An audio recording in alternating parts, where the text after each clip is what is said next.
following program was provided by an independent producer solely responsible for its content. The opinions expressed do not necessarily represent the views of this station, its staff, board of directors, or underwriters.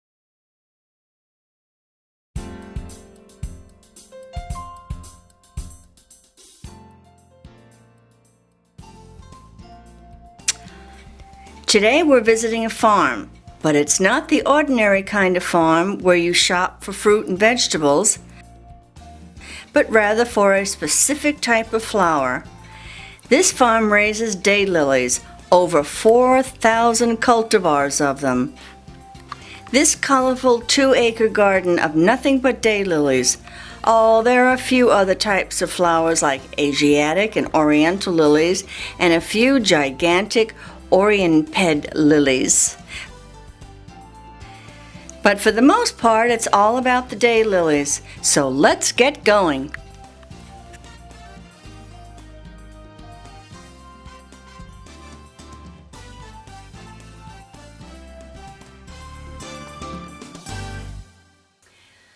Get ready for today's sea adventure, but no boat is needed here.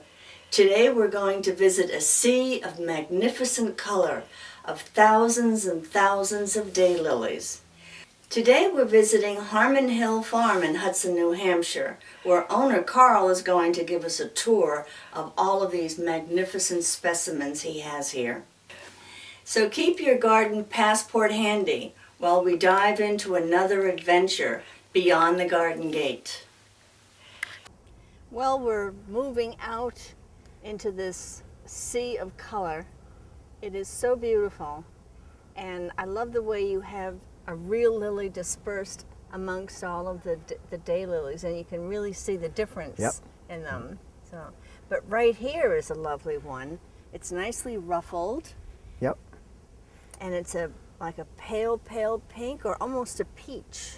Yeah, sometimes the combination of colors can be really hard to figure out what color it is, and plus everyone sees plants differently or flowers differently, and so sometimes you can't, someone says, well, show me your best pink, and pink's tough, you know, what is really pink in daylilies, and it's hard sometimes to find where two people think the same flower is pink. And this one is so similar, but it's in the yellow tones. But this one is particularly beautiful. Yeah. Yeah, now, what would you call that, a burgundy or a plum? Magenta or plum, plum, red, purple. It's like I said, it's kind of hard sometimes to put an actual color on it. But then you have that nice white ruffled edge to and darker purple edge to contrast the color. Just love it. And this is Nantucket? What was it? Nantucket. Nantucket Navigator, sorry. Okay. I was going to say something else. I have another Nantucket. And then this one's got some edging on it, little teeth on it that some hybridizers are trying to create. Yes. And I came across that yesterday on one of your teeth and trim or something like that. Yeah, a lot of people are hybridizing for teeth right now. For teeth. on the edge, on the daylilies. Probably the last 5 years, that's been a big thing. And then other people are working on patterns. And I like the size of that. I don't like it when the branches get really high. For small city gardens, this is a good size. And how tall is that? About 18 inches? Oh no, that one there is probably close to 29, 30 inches. Oh really? Yep. Well, yeah, pretty close. That's a very pretty. How many plants do you have of that? That is called, Graywood's Lofty Lizzie. That was created in Massachusetts. I probably have 10 or 12 plants of that. Ooh, that might be a good one for me to take home. Then I'd wipe you out. Oh. Well, how do you prevent that from happening? Do you save seeds so you can? Well, the seeds, every seed is different. They don't come true to seed. You have to divide from the actual plant to get the next plant. You know, if something is very well inbred, you know, like Stella d'Oro, the one that you see by the side of the road, the little gold things that the landscapers use, that's so well inbred that the seeds would come out looking like Stella d'Oro. But even there, every seed is technically different DNA-wise. So you really have to start So from, you the, have from, to- the, from the cutting, you or have not to- cutting it, but the separating. You have to separate from the stock plant, the mother plant, whatever you want to call it, to get a new plant. That's Okay. exactly the same. I And really like that one. Very nice. Okay, well, let's just keep on walking. I see a beautiful red down the aisle Okay. here, so we can mosey over there. All right. Okay, go ahead.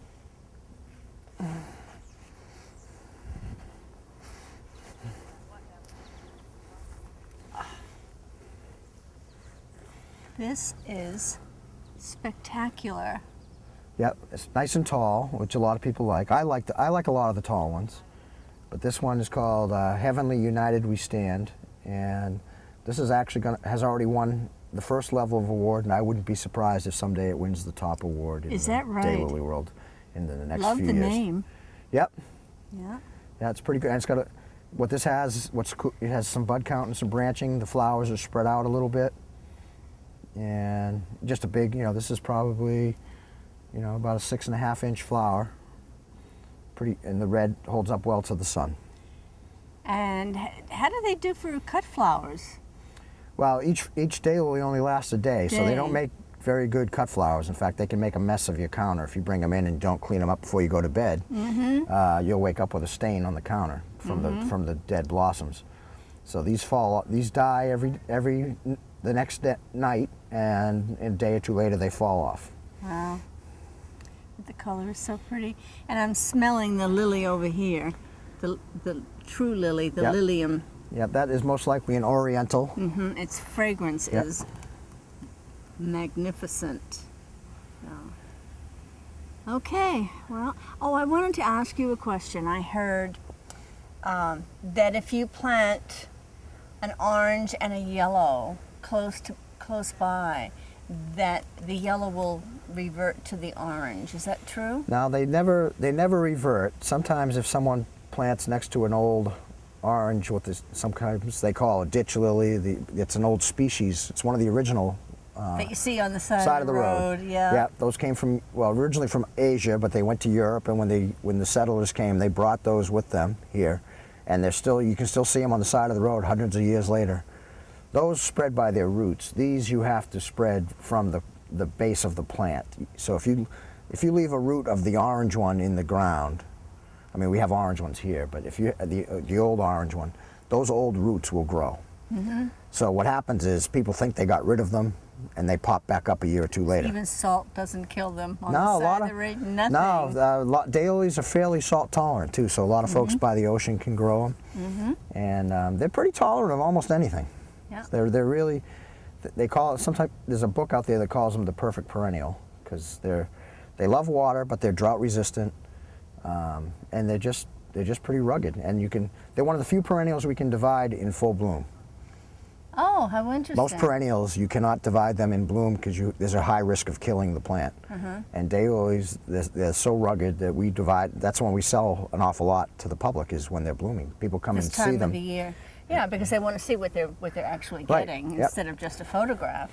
Yeah, it's so much better to see them in person. Yeah. And we're just a few days past peak here, so but we'll have flowers going heavy for another week or two, and then when you get into the August and September, it'll dwindle quite rapidly. But there are some that only haven't started yet and won't start until mid to late August, even early September. Oh, Not too many, but there's some. So they really start blooming around the end of July, and they'll go through frost. They start probably the main show here, which is the mid-season ones, which is probably 85 to 90% of the varieties are mid-season. They start about the 10th of July. So not quite the end of July. Our peak is normally the 23rd, 24th of July, and I think we were right on this year because we're a few days past that now. Yeah. Well, let's just keep on walking. Now this is a color you don't see too often with lilies. It's a real, true orange. It's lovely. Yeah, it's a bit of a rusty orange, and this one's a double. It's got a lot of extra petals in the middle, so they call it a double daylily. And the yellow, it almost forms like a star on the center Yep. of it. And this is called? That's called Mandarin Corsage. Mandarin Corsage. Very, very nice. You know, then- Looks like you sold quite a few of those. Yeah, there was a bunch here that are no longer here. They're in folks' gardens this year. So we've sold 3 or 4 at least this year already. So. And this beautiful oriental, right in the middle of everything. Just coming into bloom. You know, the orientals come right about the same time as the peak bloom, which is really nice. And it's fragrant, and it's just gorgeous. You can just smell it all the way. And that's a over to first-year the end. plant, so next year it'll Is be that even. right? Next year it'll be better. My lilies last year were taller than I. Some of them, and there's the variety called the Orient Pets, which get to 5 and 6 feet tall. No, that's too big for a city garden. So, And then- this is a pretty color, very unusual. Yeah, this is a little bit on the brown side. It's called Teddy Bear's Picnic, and it's pretty cool. And it's got a contrasting maroonish eye and the green throat, with decent bud count and branching. Wow. And it's just another different color. There's a lot of different colors. You have right next to a nice lavender, and we've got a lot of different colors out here. Yeah, so. you sure do. And combinations of colors. And look at this one. How pretty is that? Yep, tropical hot flash. Lots of ruffling on the I edges. love the ruffling. And fairly short one. This one is probably about 18 inches tall. What's the name of that one? That is called Tropical Hot Flash. I've been going through your website and I was looking at all your flowers and I was doing it alphabetically. And I just got up to the S's. I'm going to have to look for that one. See, and that's got good bud count and branching Yes. too. On a I short. like the size of it. Yeah. And I like the color and I like the ruffles. Do these have much of a fragrance? Virtually no fragrance in daylilies. Is that because of the hybridizing? If you look at a lot of the catalogs, they say they're fragrant, but to me, if you have to put your nose all the way into the flower to smell it, And you come up with a yellow you'll get nose. you'll get pollen on your nose. And the only one, there's an oldie but goodie called Hyperion. There's an old yellow, and there's also a species, an old yellow, that both have it's got the garden name lemon lily. That they have fragrance to them, and you can walk by. If you walk by a clump of Hyperion, you can smell it. Yeah, but nothing like But the everything else- orientals. No, we don't. Even if it's registered as a fragrant daylily, I rarely put that on my list because, to me, it's just not reality. Right. Well, we can't get too far, too many steps, and we have to stop and look at something new and unusual.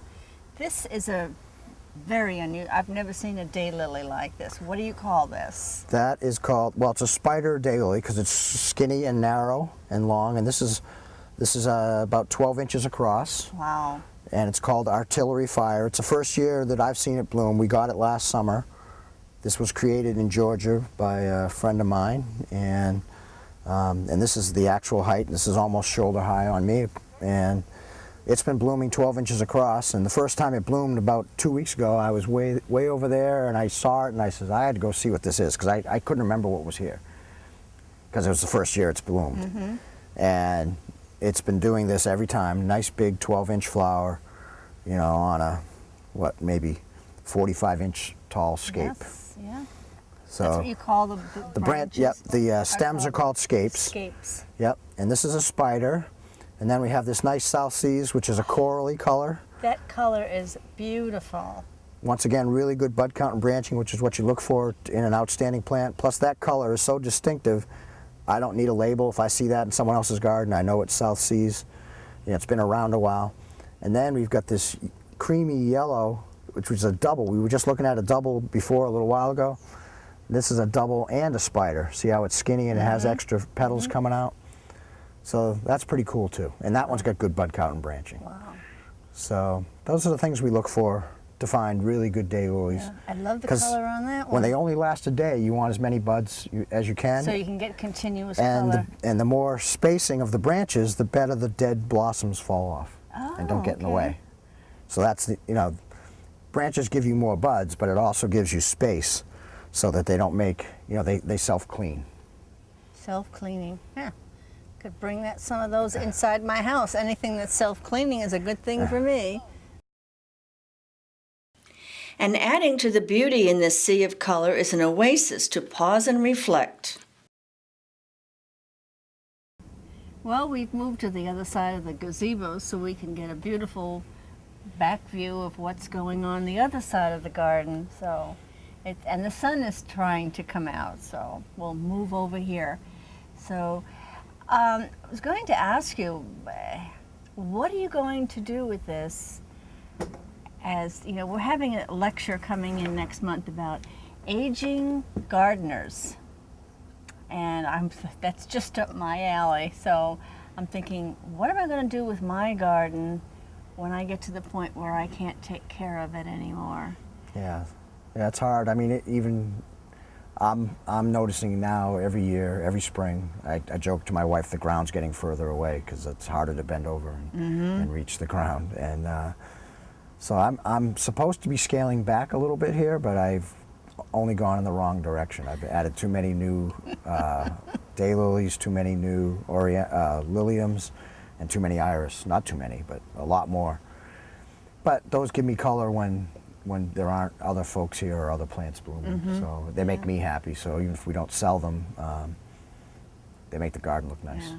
But it's hard for, you know, and we get a lot of folks that come just to visit because, you know, they used to garden and they, you know, either they're health-wise or they're in a condo now. And I just say, yeah, come on in and take a look. I mean, we love when people come and enjoy this. We work so hard at it.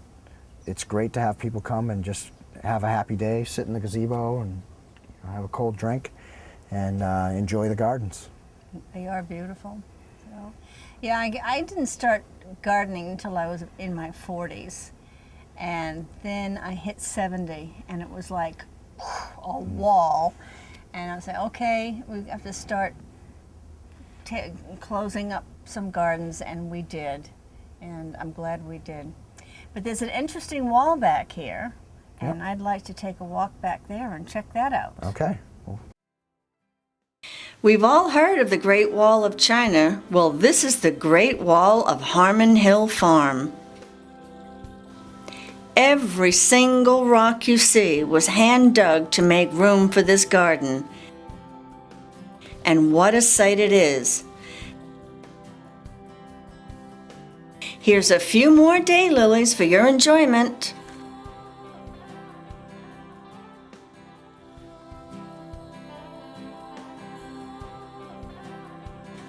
Thanks again, Carl, for such a great day.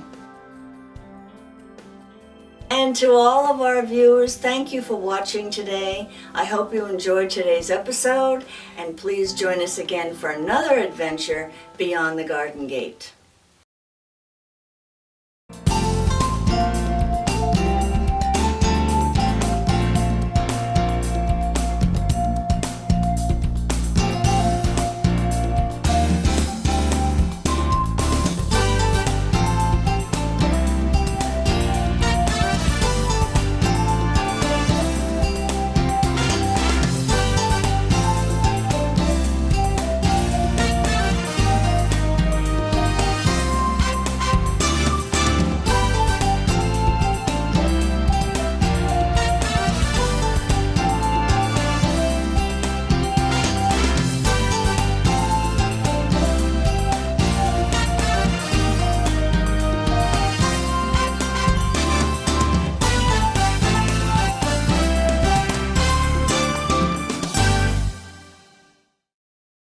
The preceding program was provided by an independent producer solely responsible for its content.